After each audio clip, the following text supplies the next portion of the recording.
والصلاة والسلام على الإمام الأعظم لرسل الكرام مالكي وشافعي حسن الكرام أما بعد فأعوذ بالله من الشيطان الرجيم بسم الله الرحمن الرحيم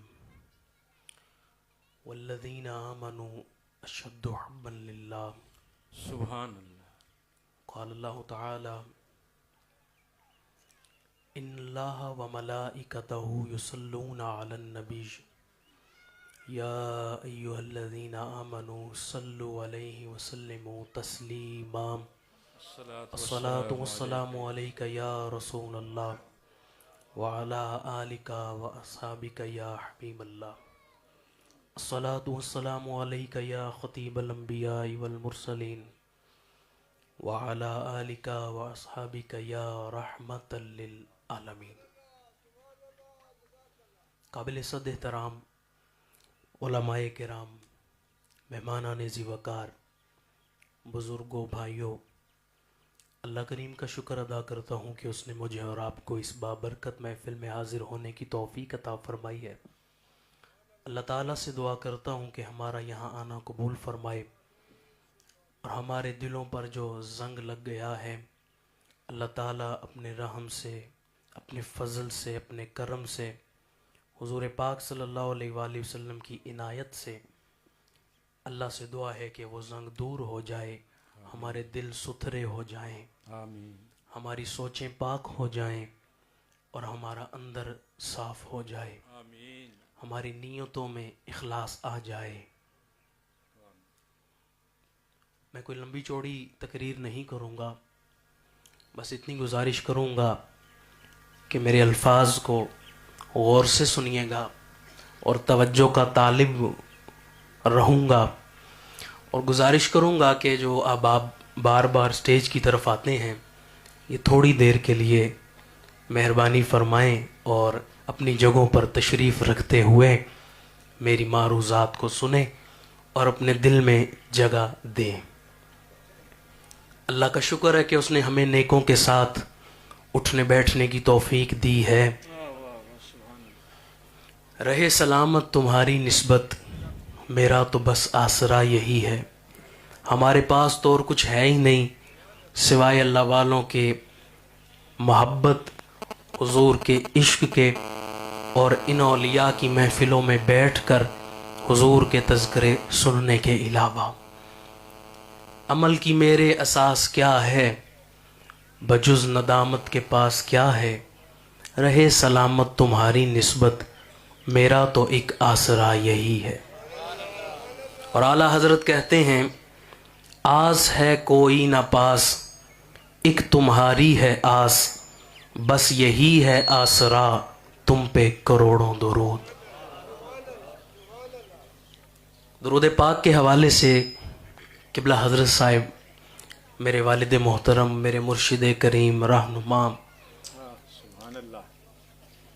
نے جو ہمارے دلوں میں عشق رسول درود پاک کے حوالے سے جو ایک بیج بو رکھا ہے، الحمدللہ اس کا پھل نظر آ رہا ہے۔ کئی دوستوں کے ہاتھوں میں تسبیحاں نظر آ رہی ہیں، چہروں پر داڑھی شریف نظر آ رہی ہے، سروں پر عمامے نظر آ رہے ہیں۔ میں سمجھتا ہوں کہ یہ اللہ کا شکر ہے، کرم ہے، اللہ تعالیٰ نے ہم پر یہ عنایت کر رکھی ہے کہ یہ توفیق دی کہ ہم سنت رسول پر عمل کر رہے ہیں اور حضور پر درود پڑھ رہے ہیں۔ درود پاک کی کیا شان ہے، کیا عظمت ہے۔ قرآن مجید کی ایک ایک آیت، ایک ایک رکوع، صفحہ، پارہ، سورت، پورا قرآن حرف با حرف ہمارا ایمان ہے۔ اگر کوئی ایمان نہ رکھے تو وہ کافر ہے، لیکن کچھ آیات ایسی ہوتی ہیں جو دل کے بڑے قریب ہوتی ہیں۔ ابھی قاری صاحب پڑھ رہے تھے وَالضُّحَىٰ وَاللَّيْلِ إِذَا سَجَىٰ، مجھے بتائیں جب قرآن مجید میں سے یہ پڑھا جائے تو ایک دل کے قریب آیت محسوس ہوتی ہے نا، یہ بے شک بے شک ایک محبت محسوس ہوتی ہے نا اس آیت کریمہ سے۔ بے شک، بالکل۔ پڑھا جائے لا اقسم بہذا البلد وانت حل بہذا البلد، محبوب آپ جن گلیوں سے گزر رہے ہیں اس کی قسم ہے، سبحان اللہ، اس لیے کہ آپ ان گلیوں سے گزر رہے ہیں۔ اگر یہ آیت کریمہ پڑھی جائے تو دل کے کتنی قریب ہوتی ہے یہ آیت۔ پڑھا جائے لا تقنطوا من رحمت اللہ، تو ایمان سے بتائیں دل کو ایک سرور ملتا ہے کہ نہیں ملتا؟ اس طرح چند آیات ایسی ہیں کہ دل کے بڑی قریب ہوتی ہیں، بڑی پسند ہوتی ہیں۔ مجھ سے اگر کوئی پوچھے کہ بتاؤ تمہیں سب سے زیادہ اچھی اور دل کے قریب کون سی آیت ہے جس میں حضور کی شان بھی ہو اور تمہارا آسرا بھی بن جائے، تو میں کہوں گا ان اللہ و ملائکتہ یصلون علی النبی۔ اللہ صدقے یا رسول اللہ۔ اس سے بڑھ کر حضور کی شان میں کیا بیان کروں کہ اللہ قرآن میں فرماتا ہے میں اپنے محبوب پر درود بھیج رہا ہوں، اور صرف میں نہیں بلکہ میرے فرشتے بھی بھیج رہے ہیں۔ سبحان اللہ۔ اور اے ایمان والو، تم کہیں محروم نہ رہ جانا، تم بھی اس محبوب پر درود و سلام کے نذرانے بھیجو۔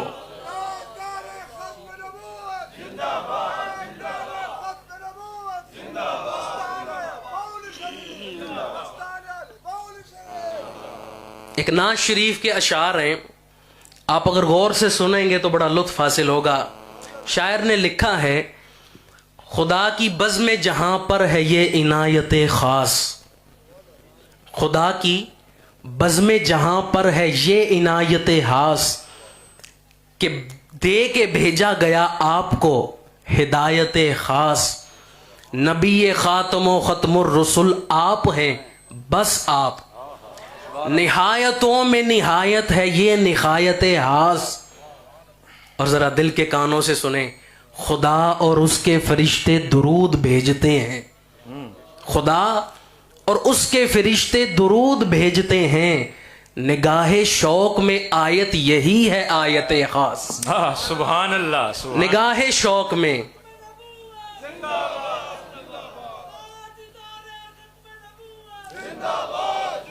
تبارک اللہ جی، بہت نعرے نہ لگائیں، توجہ سے گفتگو، جس طرح قبلہ پیرزادہ صاحب نے فرمایا توجہ سے گفتگو سماعت فرمائیے، بارک اللہ۔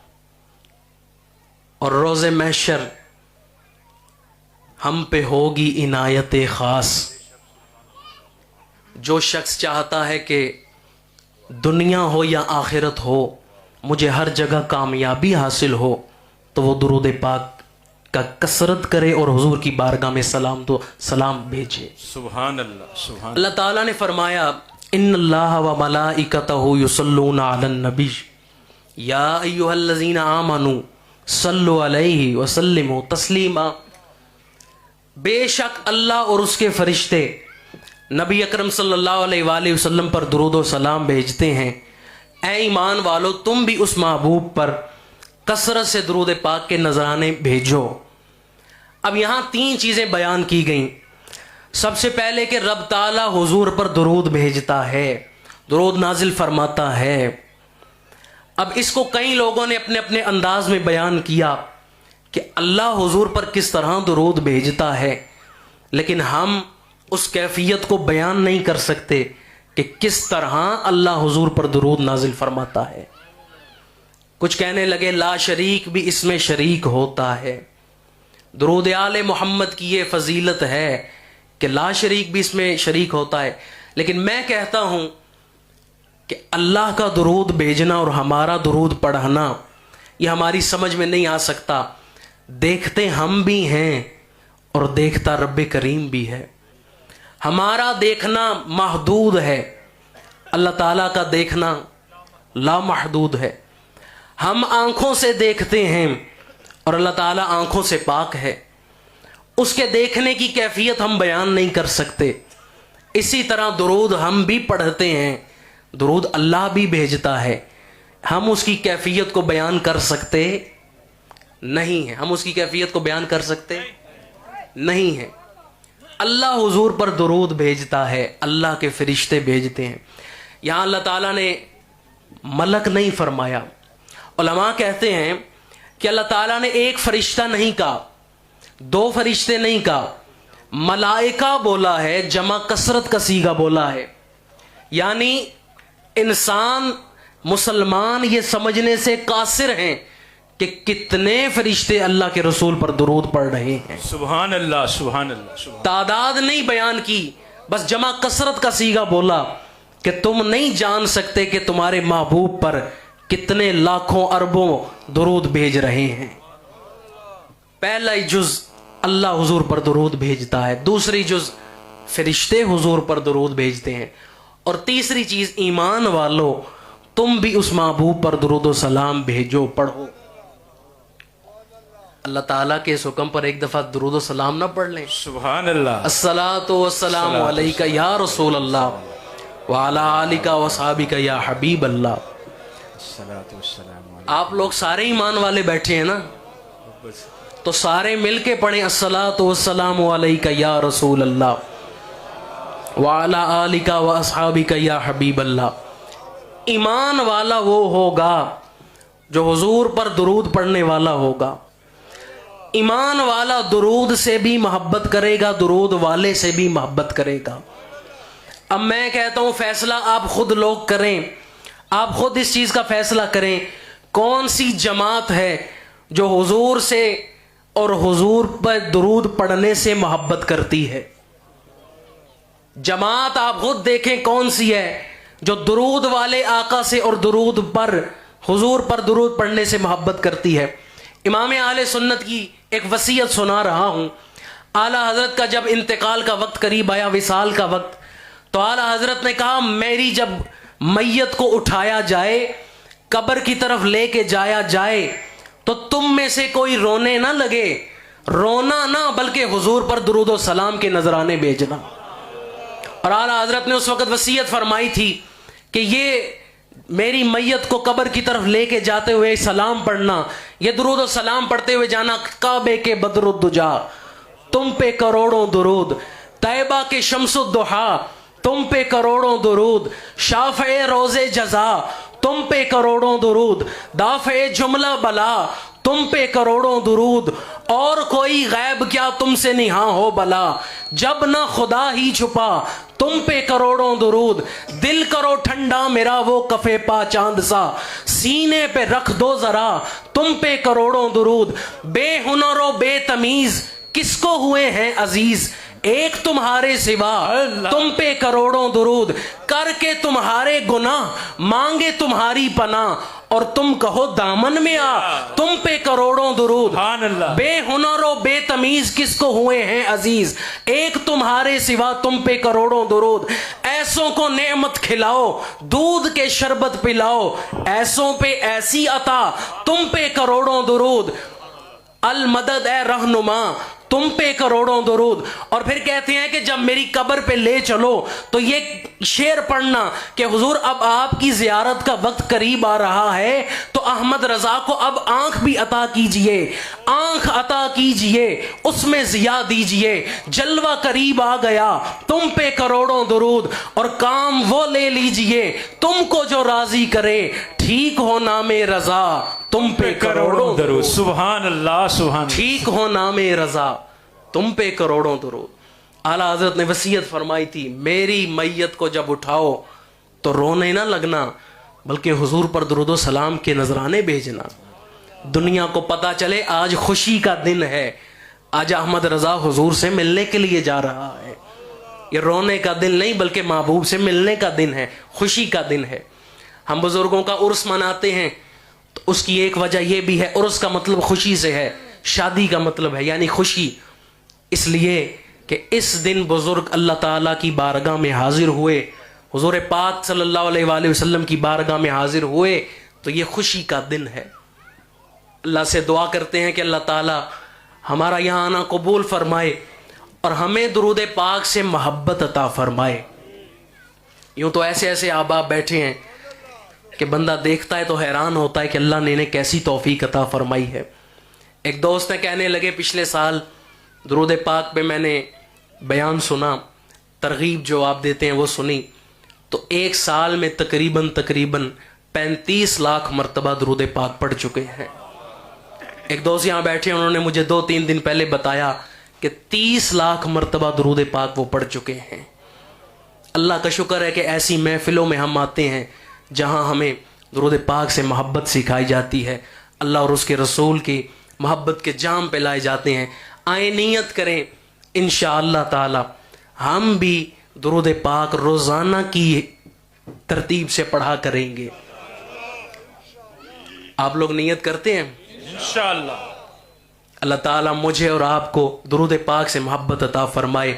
بزرگوں نے درود پاک کے فوائد لکھے ہیں، جو دنیا کی کامیابی چاہے درود پاک پڑھے، جو صحت چاہتا ہے درود پڑھے، رزق چاہتا ہے درود پاک پڑھے، جو دنیا کی کامیابی چاہتا ہے درود پاک پڑھے، آخرت کی کامیابی چاہتا ہے درود پاک پڑھے، ایمان پر خاتمہ چاہتے ہیں درود پاک پڑھیں، قبر میں حضور کی شناخت چاہتے ہیں درود پاک پڑھیں، روز محشر اگر عزت چاہتے ہیں تو درود پاک پڑھیں، روز محشر اگر سر پہ سائبان چاہتے ہیں تو درود پاک پڑھیں، روز محشر اگر پیاس کا عالم ہو اس گھڑی آپ چاہیں کہ مجھے میرے آقا آب کوثر پلائیں تو درود پاک پڑھیں۔ حضور نے فرمایا روز محشر جب قافلے آئیں گے تو جو درود پڑھنے والے ہوں گے میں انہیں خاص پہچانوں گا اور اپنے ہاتھوں سے آب کوثر پیش کروں گا، آب کوثر کے جام پہ لاؤں گا۔ اب ایک لمحے کے لیے سوچیں، حضور ہمیں آب کوثر کے جام پہ لائیں، اس وقت ہماری کیفیت کیا ہوگی؟ آب کوثر دنیا کا پانی ہم پیتے ہیں، تھوڑی دیر بعد پیاس لگ جاتی ہے، لیکن یہ وہ پانی ہوگا جو بندہ پی لے گا اسے پیاس نہیں لگے گی۔ بلکہ چند بزرگ تو ایسے گزرے ہیں کہ دنیا میں جنہوں نے حضور نے جن پر کرم فرمایا، خواب کی حالت میں، خواب میں جنہوں نے آب کوثر پیا ان کی پیاس بھی کم ہو گئی۔ شواہد الحق میں حضرت شیخ ابو عبداللہ نے ایک واقعہ بیان کیا ہے، میں واقعہ بیان کر رہا ہوں، اگر آپ اس کو دل میں جگہ دیں گے تو عقیدہ بھی سنور جائے گا اور حضور سے دل میں محبت بھی بڑھنے لگے گی۔ آپ فرماتے ہیں حضرت شیخ ابو عبداللہ رحمۃ اللہ تعالی علیہ کہ میں حج پر گیا، حج پہ میں نے ایک شخص کو دیکھا جو بہت کم پانی پیتا تھا، اس کو پیاس نہیں لگتی تھی۔ میں نے اس سے پوچھا کہ تجھے پیاس کیوں نہیں لگتی؟ حالانکہ جو آپ حج پر گئے ہیں وہ جانتے ہیں حج کرنا کوئی آسان کام نہیں، جگہ جگہ پیاس لگتی ہے، چلنا بہت ہوتا ہے، اور پرانے وقتوں میں اس دور میں تو اس طرح کے انتظامات بھی نہیں ہوتے تھے۔ آپ فرمانے لگے میں نے اس سے پوچھا تجھے پیاس کیوں نہیں لگتی؟ اس نے واقعہ بیان فرمایا، اس نے کہا حضور میں ان لوگوں سے تعلق رکھتا ہوں جن کے دلوں میں حضور کے صحابہ کی محبت نہیں تھی بلکہ صرف مولا علی سے محبت کرنے والے تھے۔ میرے دل میں صرف مولا علی کی محبت تھی، باقی اصحاب کی محبت نہیں تھی۔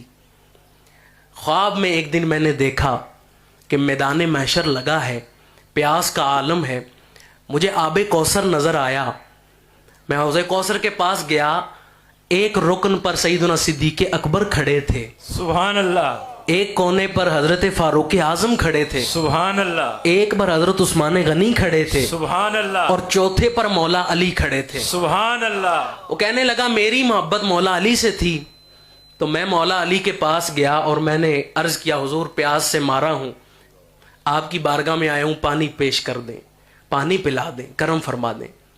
کہتا ہے میں جب حضور کے پاس مولا علی کے پاس گیا تو آپ نے اپنا چہرہ مبارک میرے سے پھیر لیا، پریشانی کی حالت میں مجھے سمجھ نہ آیا اب کہاں جاؤں۔ کہتا ہے پھر میں سیدنا صدیق اکبر کی بارگاہ میں گیا، پانی کا عرض کیا، آپ نے چہرہ مبارک پھیر لیا۔ پھر حضرت فاروق اعظم کے پاس گیا، پھر حضرت عثمان غنی کے پاس گیا، کسی نے مجھے پانی نہیں دیا، میں بڑا پریشان تھا، میرے ساتھ ہوا کیا؟ اتنے میں نے رسول اللہ صلی اللہ علیہ وآلہ وسلم کو دیکھا، حضور کی بارگاہ میں گیا اور سارا واقعہ بیان کیا، حضور میرے ساتھ یہ معاملہ ہوا۔ اللہ کے رسول نے فرمایا کہ تجھ سے انہوں نے چہرہ پھیر لیا، اس کی وجہ بتا۔ اس نے کہا حضور میں ان تین صحابہ سے دل میں محبت نہیں رکھتا تھا، شاید اس وجہ سے انہوں نے چہرہ پھیر لیا۔ اللہ کے رسول نے اسے توبہ کروائی اور دل میں جب صحابہ کی محبت آئی تو ان صحابہ نے آب کوثر کے جام پیش کر دیے. سبحان اللہ. کہنے لگا میں نے جب سے وہ جام پیے ہیں مجھے پیاس نہیں لگتی. اللہ. خواب کی حالت سے ختم ہو گیا, دنیا میں جی رہا ہوں لیکن پیاس نہیں لگ رہی. آب کوثر وہ کمال شے ہے, جب انسان پی لے گا تو پیاس ختم ہو جائے گی.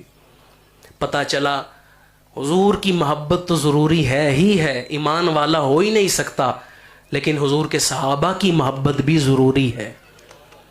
حضور کے صحابہ ہوں یا اہل بیت ہوں, ہم سب سے محبت کرنے والے ہیں. اللہ تعالیٰ سے دعا ہے اللہ ہمیں درود پاک پڑھنے کی توفیق عطا فرمائے. درود پاک ہر شے کا حل ہے. حضور کی حدیث ماں کہ اگر کوئی چیز بھول جاؤ تو درود پڑھو, درود پڑھنے سے تمہیں وہ چیز یاد آ جائے گی. آپ اس وقت حضرت خواجہ خواجگاں خواجہ محمد خان عالم رحمۃ اللہ تعالیٰ علیہ کی بارگاہ میں حاضر ہیں. آپ کے بڑے صاحبزادے خواجہ محمد بخش رحمۃ اللہ تعالیٰ علیہ آپ کے ایک خادم تھے, بلکہ بہت بڑے اللہ کے ولی تھے, حضرت خواجہ سلطان عالم رحمۃ اللہ تعالیٰ علیہ. آپ 12 سال خواجہ محمد بخش رحمۃ اللہ تعالیٰ علیہ کے پاس رہے اور خدمت کرتے رہے.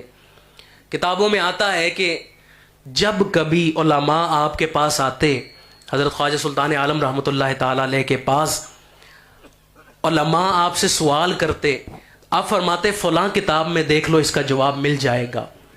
علماء کتاب کھولتے جواب نہیں مل رہا, ڈھونڈ رہے ہیں. تو حضرت خواجہ سلطان عالم رحمۃ اللہ تعالیٰ علیہ کہتے لاؤ کتاب مجھے دو. کتاب ہاتھ میں پکڑتے, درود پاک پڑھتے, اور جہاں سے کتاب کھولتے وہ مسئلہ وہاں موجود ہوتا. درود پاک ایک ایسی شے ہے جو ہر چیز کی اللہ تعالی ہمیں ہر شے سے کامیاب فرما دے گا, دنیا ہو یا آخرت. درود ہمارا آسرا ہے. درود پاک سے محبت کرنے والے, جو درود سے محبت کرتا ہے حضور اس سے محبت فرماتے ہیں. اللہ مجھے اور آپ کو درود پاک کی کثرت کرنے کی توفیق عطا فرمائے. صلی علی محمد صلی علی حبیب. اللہم صلی علی محمد النبی الامی وعلی آلہ وصحبہ وبارک.